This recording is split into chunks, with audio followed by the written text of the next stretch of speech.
Hello, hello. Magandang umaga sa inyong lahat. Wednesday ngayon at holiday. Yan ang anak ko. Siyang magluluto daw ngayon. Galing yan sa kabila. Ay, dahil nga sinasamahan niya ang kanyang lola. Kahit wala si lolo. O samahan niya muna. Pumupunta yan dito sa bahay pag wala rin siyang pasok ngayon. So siya daw magluluto ngayon. Ang luluto niya sinigang. Nasira na ang aking panandok sa aking mga kaldero. So yan na lang pinagtsatsagaan. Dahan-dahan niyang ginagamit ng kanyang panandok.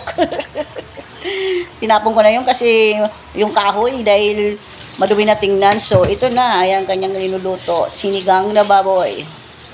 At maya-maya tumawag na nga si mami, no, ang kanyang lola.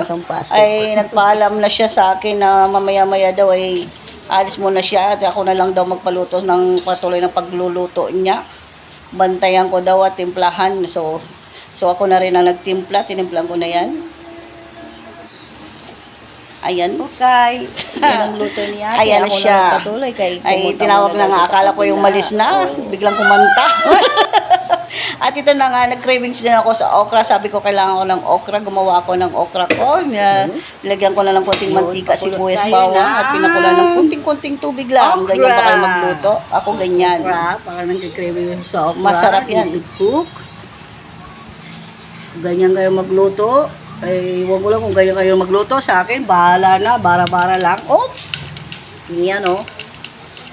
Bara-bara So, na. diba, ayan na nga. Kulang ko Oh. ng kunting tubig. Yun na.